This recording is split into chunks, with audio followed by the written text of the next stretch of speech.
Vous avez vu un grand spectacle? On en a un plus grand encore. Luc Lavoie. Écoute, j'ai tellement ri.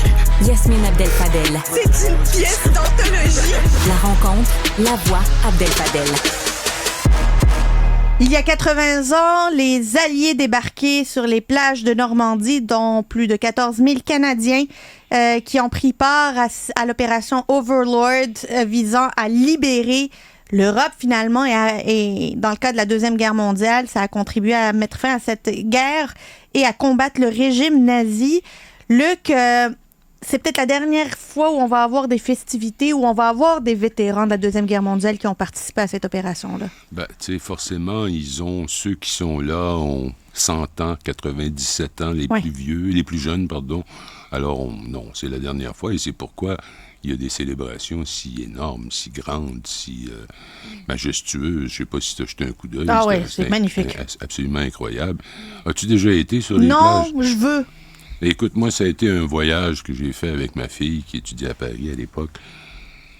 On avait passé 3 jours à se promener de la plage de Omaha à la plage de Juneau, celle des Canadiens, puis à la plage Sword, celle des Britanniques, puis bon. Écoute, c'est absolument... Cette opération est absolument incroyable. Ils l'ont planifiée pendant 2 ans de temps. Ils ont inventé des armes puis des façons de se déplacer. Ils ont entraîné des soldats à partir de 0 jusqu'au point d'en faire des commandos redoutables. Alors, je me suis dit, je vais donner les gens qui ne suivent pas beaucoup ça ou qui n'ont pas de perspective historique, ce débarquement. OK? C'était 156 177 hommes, c'est-à-dire 5 divisions d'infanterie et 3 divisions aéroportées.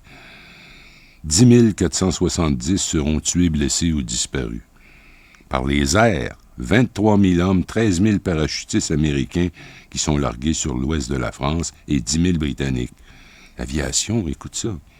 Pendant la seule journée du 6 juin, 11 500 appareils, dont 3 500 planeurs de transport, 5 000 chasseurs, 3 000 bombardiers survolent les plages normandes.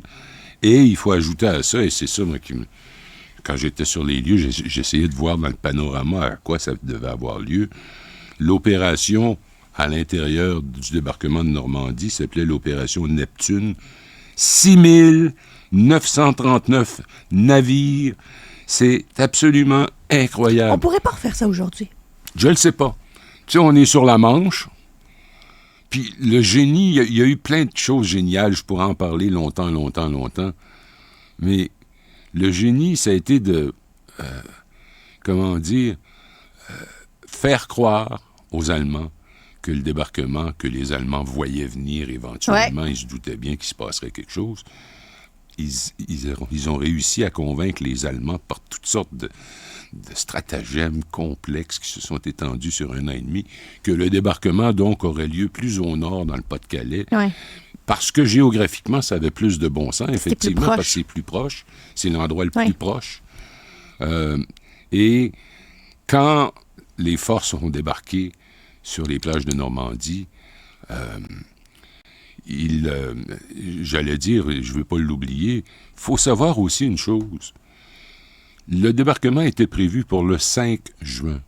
Et le 5 juin au matin, parce que c'était à l'aube que ça devait se produire, le 5 juin au matin, la mer était tellement houleuse, la température était tellement mauvaise que le général Eisenhower, qui était le chef des comment on dit... C'est lui qui a été l'architecte de cette opération. C'était le commandant suprême des forces alliées en Europe de l'Ouest. Alors, Eisenhower, le 5 juin, a pris la décision, on attend. Mais là, on attend, on le dit, là, mais c'est que les soldats sont montés dans les péniches de débarquement le 5 juin vers 3 heures du matin. Et le débarquement n'a eu lieu que... Le 6 au matin. Alors, il était pratiquement impossible de les faire descendre des embarcations et retourner.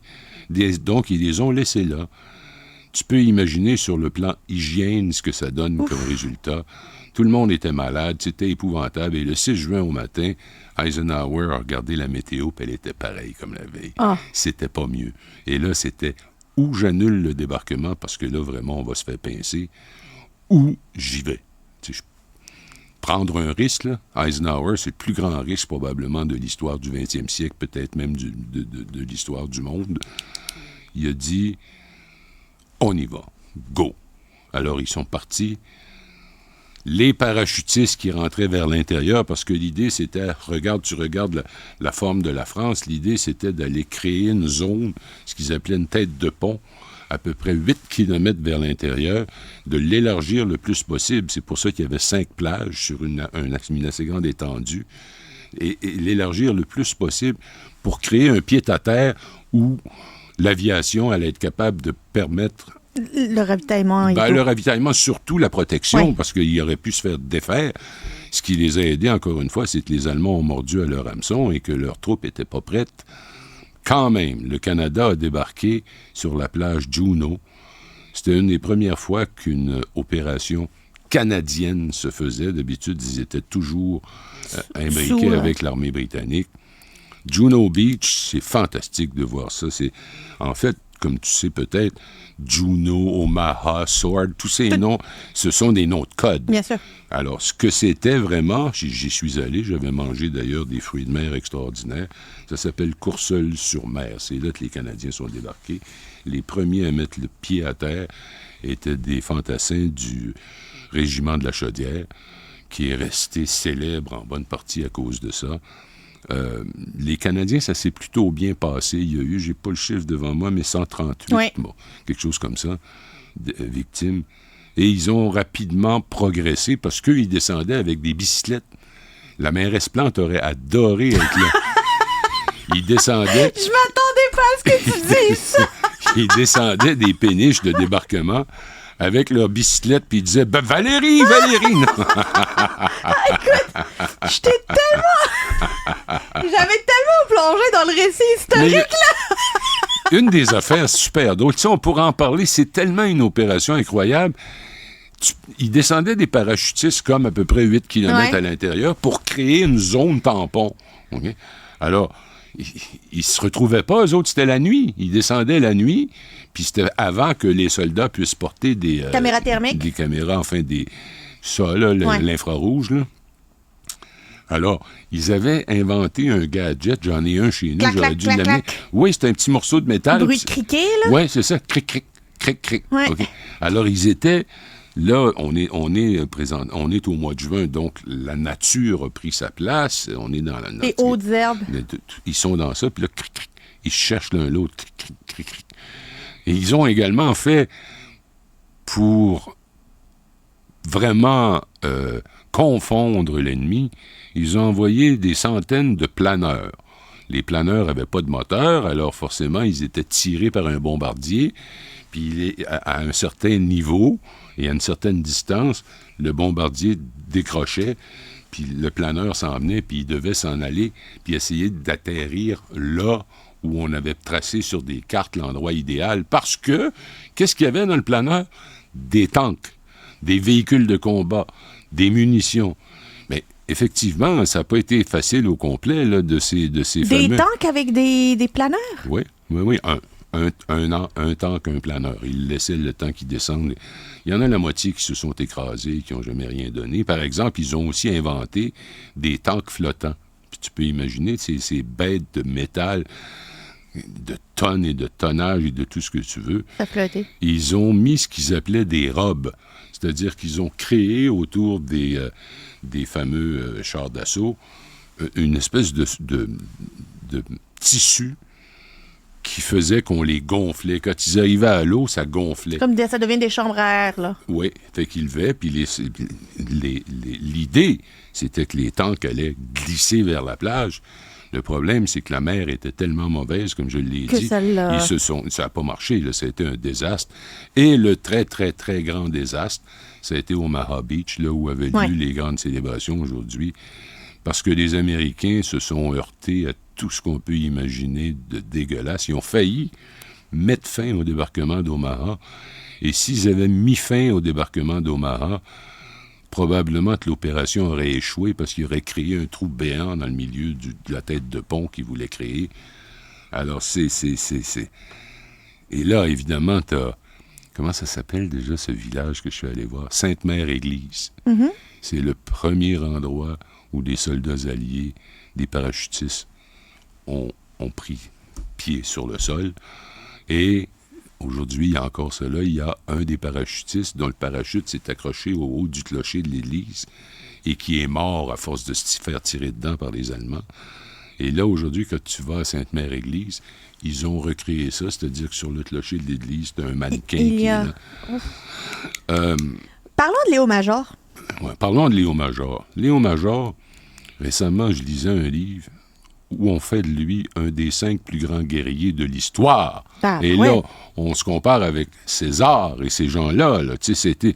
Léo Major, c'est un gars de Longueuil, sans trop d'éducation, qui avait eu une enfance pas très joyeuse avec un père alcoolique. Il s'est enrôlé dans l'armée de son propre chef. Il est allé s'entraîner en Angleterre comme les autres.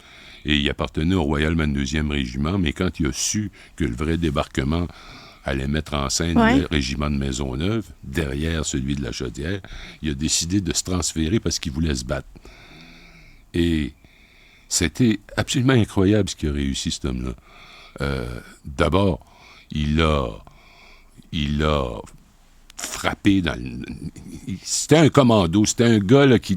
Bon, il a débarqué parce que cette guerre de la Normandie, elle a pris fin vers le 15 août. Oui. Donc, ça a duré longtemps, puis c'était assez sauvage, puis les troupes allemandes sont revenues du Pas-de-Calais et tout. Et Léo Major a survécu, il a perdu un œil, il a continué de se battre, il a eu multiples fractures aux côtes, il a continué à se battre. Et plus que ça, son meilleur ami, qui s'appelait Willy Letourneau... Arsenault, non? Arsenault, pardon, j'ai dit Letourneau, c'est Arsenault, t'as raison. Lui s'est fait tuer par des Allemands. Ils essayaient de libérer Zwolle. Oui, c'est ça. Et pas vraiment. Ils regardaient Zwolle. Sauf que quand ils ont descendu, répète le nom, j'ai encore dit Letourneau. Arsenault, c'est ça. Willy Arsenault. Ça l'a mis là, comme dans un état second. Puis il est parti avec des grenades puis une mitraillette. C'est juste ça qu'il y avait. Puis il est rentré sur la place centrale de la ville, puis il tirait dans toutes les directions. Mais c'est un super tireur, c'est un champion de tir de précision.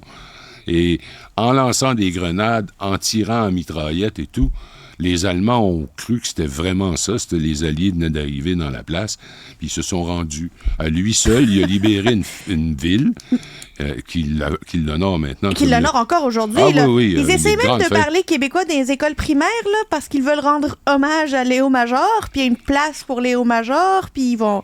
Je pense qu'ils le fêtent plus qu'on ne le fête, nous. Ah ben oui, ici, c'est pour... Il y a quelque chose ici au Québec qui fait que...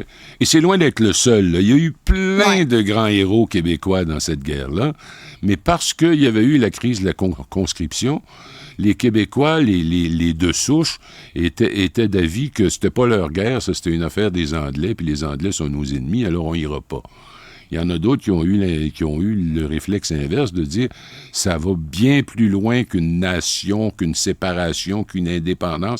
C'est une question de vie ou de mort pour la démocratie. Nous devons y aller. Nous avons un devoir d'y aller. Et on n'a pas à avoir honte. Hein. On est allé. On a contribué à la libération de l'Europe, là. Ah, considérablement, là. On était la 4e plus grande armée au monde au moment où tout ça est arrivé. On avait des centaines de navires, puis de pilotes d'aviation, puis de tout ce que tu veux qui est engagé dans ça. Ils ont commencé, donc... Parce qu'avant le débarquement de Normandie, il y avait eu la catastrophe à erreur du débarquement de Dieppe en 1942. Ah oui, qui s'est soldé en une catastrophe. Puis c'était le régiment des fusiliers Mont-Royal, mon régiment. Comme tu sais, j'étais associé à un régiment. Ça a été une catastrophe innommable. C'est en 42? Oui, en 42. Puis en 43, il y a eu le débarquement en Sicile. Là, le Royal 22e Régiment, cette célèbre force armée du monde, le Royal 22e Régiment était le régiment qui attaquait le premier. Et là, c'était un combat. J'ai été sur place à Ortona, là, où ils ont eu les plus grands combats et où... comment s'appelait-il? Déjà, pas Keb, son nom va me revenir. Paul Triquet.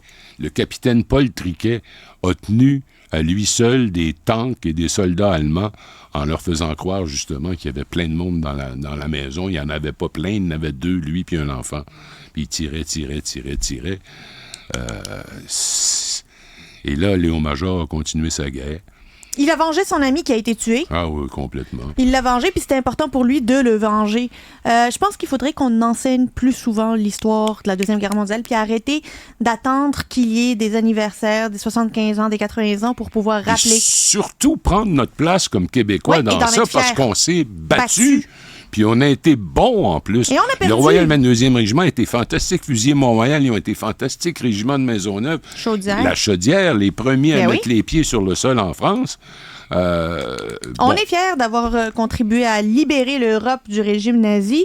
Luc Lavoie, j'aurais pris cette leçon d'histoire au moins pendant encore 3 heures de temps. On aurait pu en parler très, très, très longtemps parce moins. que c'est un sujet qui m'a passionné On depuis va le toujours. refaire, promis. Je sais pas quand. Luc Dans Lavoie. un an. Salut. Bye.